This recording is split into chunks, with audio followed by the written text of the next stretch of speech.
Hi నా ప్రియమైన స్నేహితులారా, నా పేరు సిద్ధార్థ్. నేను చంద్రగిరి అనే అందమైన గ్రామం నుంచి వచ్చాను. ఈ రోజు నేను మీతో నా జీవితంలో జరిగిన ఒక సంఘటనను పంచుకోబోతున్నాను. ఇది మీకు చాలా నచ్చుతుందని ఆశిస్తున్నాను. దయచేసి కథ నచ్చితే ఒక లైక్ చేయండి. మా ఛానెల్కి కొత్తగా వచ్చినవాళ్లు ఉంటే ఛానెల్ని సబ్స్క్రైబ్ చేయడం మర్చిపోవద్దు. ఇంకో ముఖ్యమైన విషయానికి, దయచేసి ఎవరూ చెత్త కామెంట్లు పెట్టొద్దు. ఈ కథ కేవలం మిమ్మల్ని అలరించడానికి మాత్రమే. సరే, ఇంకెందుకు ఆలస్యం, కథలోకి వెళ్దాం. నేను ఒక డాక్టర్ని. అప్పట్లో నాకు 30 ఏళ్లు ఉంటాయి. నా పోస్టింగ్ చంద్రగిరి పక్కనే ఉన్న కమలాపురం అనే ఒక చిన్న గ్రామంలో జరిగింది. ఇది సుమారు 5 సంవత్సరాల క్రితం జరిగిన విషయానికి. నేను నా క్లినిక్ పక్కనే ఒక చిన్న అద్దె ఇంట్లో ఉండేవాడిని. నా పక్కింట్లో పద్మావతి ఆంటీ ఉండేవారు. ఆమెకు ఒకే ఒక్క కొడుకు, అతని పేరు రాహుల్. పద్మావతి ఆంటీ భర్త చాలా సంవత్సరాల క్రితం చనిపోయారు. ఆమె రాహుల్తో కలిసి ఒంటరిగా జీవిస్తోంది. నాకు వాళ్లతో చాలా మంచి సంబంధాలు ఉండేవి. నేను ఖాళీగా ఉన్నప్పుడు వాళ్ల ఇంటికి వెళ్లి పద్మావతి ఆంటీతో, రాహుల్తో మాట్లాడేవాడిని. అయితే రాహుల్ని చూసినప్పుడల్లా నా మనసులో ఏదో ఒక సందేహం ఉండేది. అతను చూడటానికి మగవాడిలా ఉన్నా, అతనిలో ఆ మగతనం కనిపించేది కాదు. ఈ విషయాన్ని నేను ఎవరితోనూ పంచుకోలేదు, నా మనసులోనే ఉంచుకున్నాను. పద్మావతి ఆంటీతో కాని, రాహుల్తో కాని ఈ విషయానికి గురించి ఎప్పుడూ ప్రస్తావించలేదు. సాధారణంగానే వాళ్లతో కలిసిపోయేవాడిని. ఇలా రోజులు గడిచాయి. నేను గమనించకుండానే చాలా నెలలు గడిచిపోయాయి. ఒక రోజు పద్మావతి ఆంటీ ఇంట్లో పెళ్లి సందడి మొదలైంది. రాహుల్కి పెళ్లైంది. నేను కూడా ఆ పెళ్లిలో పాల్గొన్నాను. పద్మావతి ఆంటీ కోడలు, అంటే రాహుల్ భార్య పేరు మాలతి. మాలతిని మొదటిసారి చూసినప్పుడు నాకు ఆమెపై చాలా జాలి కలిగింది. ఆమె అందం అద్భుతంగా ఉండేది, అచ్చం దేవతలా. రాహుల్ లాంటి వాడికి ఇంత అందమైన భార్య ఎలా దొరికిందా అని నేను నమ్మలేకపోయాను. మాలతి చామంతి పువ్వులా తెల్లగా ఉండేది. ఆమె కళ్ళు చాలా ఆకర్షణీయంగా ఉండేవి. ఆమె శరీరం చూస్తేనే నిండుగా, ఆకర్షణీయంగా కనిపించేది. రాహుల్తో మాలతికి ఎలాంటి సుఖం దొరకదని నాకు ముందే తెలుసు. నేను ఎలాగోలా నా మనసును నియంత్రించుకున్నాను. పెళ్లి అయిన ఒక వారం రోజుల వరకు నేను వాళ్ల ఇంటికి వెళ్లలేదు. కొత్త కోడలు వచ్చింది కదా, వాళ్లకు కాస్త ఏకాంతం ఇవ్వాలని అనుకున్నాను. ఆ తర్వాత మళ్లీ వాళ్ల ఇంటికి వెళ్లడం మొదలుపెట్టాను. ఇలా కొంతకాలం గడిచాక మాలతితో కూడా మాటలు కలిశాయి. పద్మావతి ఆంటీ నన్ను సొంత కొడుకులా చూసుకునేది. నన్ను చూస్తే ఆమెకు చాలా సంతోషం కలిగేది. రోజులు గడిచాయి. రాహుల్, మాలతిల పెళ్లికి 1 సంవత్సరం పూర్తయింది. ఇంకా మాలతికి గర్భం రాలేదు.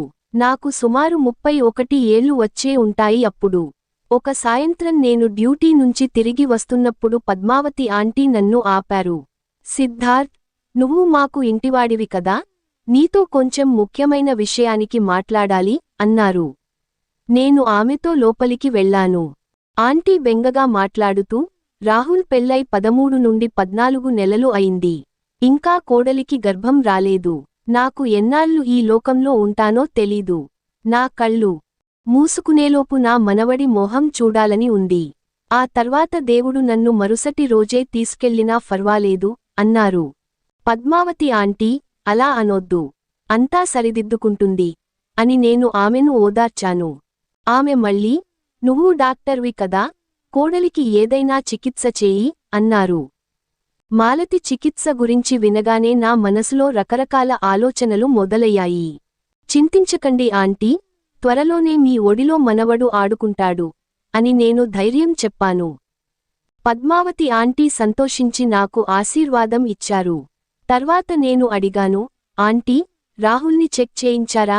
ఆమె నిస్సహాయంగా, వీళ్ళు నా మాట వినరు. నువ్వు ఒకసారి మాట్లాడి చూడు, నీ మాట వింటారేమో అన్నారు.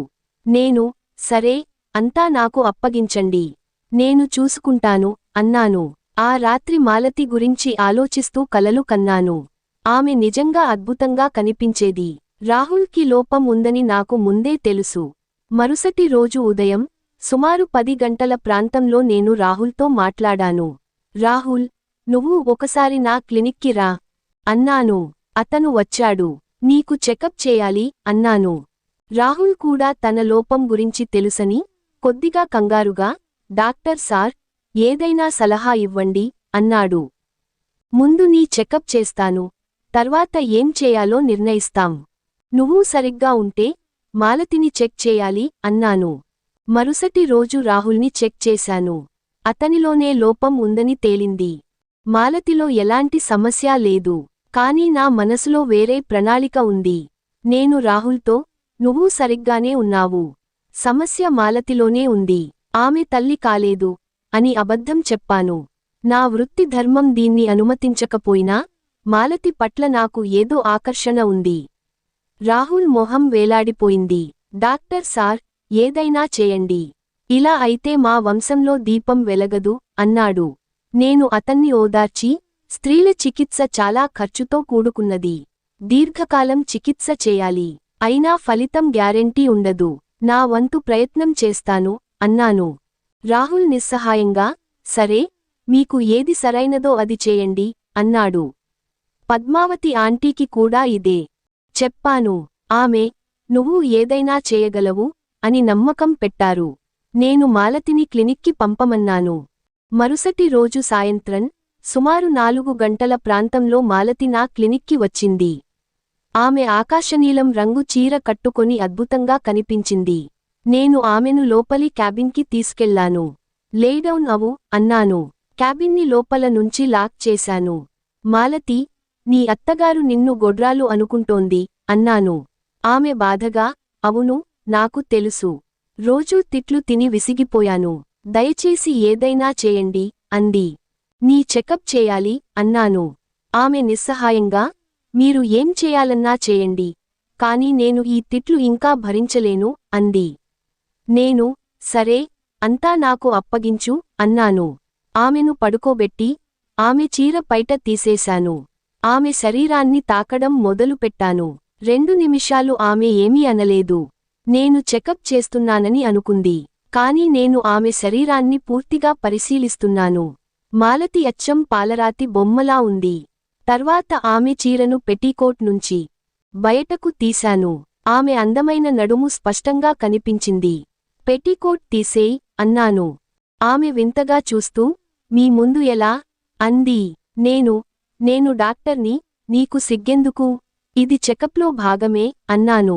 ఆమె నా మాటలకు పెట్టీకోట్ నాడా విప్పి కిందకు జార్చింది. నా ఊపిరి భారంగా అయింది. పూర్తి చెకప్ చేయకపోతే నీ సమస్య ఎలా తెలుస్తుంది అన్నాను. ఆమె ఇంకా కొంచెం కిందకు జార్చింది. నేను తాకి చూశాను. నా పరిస్థితి అదుపు తప్పింది. ఆమె మొహం ఎర్రబడింది. ఆమె ఒక్కసారిగా లేచి కూర్చుంది. ఏం చేస్తున్నారు అంది. నేను, మాలతి, నీకు బిడ్డ కావాలా కాదా అన్నాను. కావాలి అంది.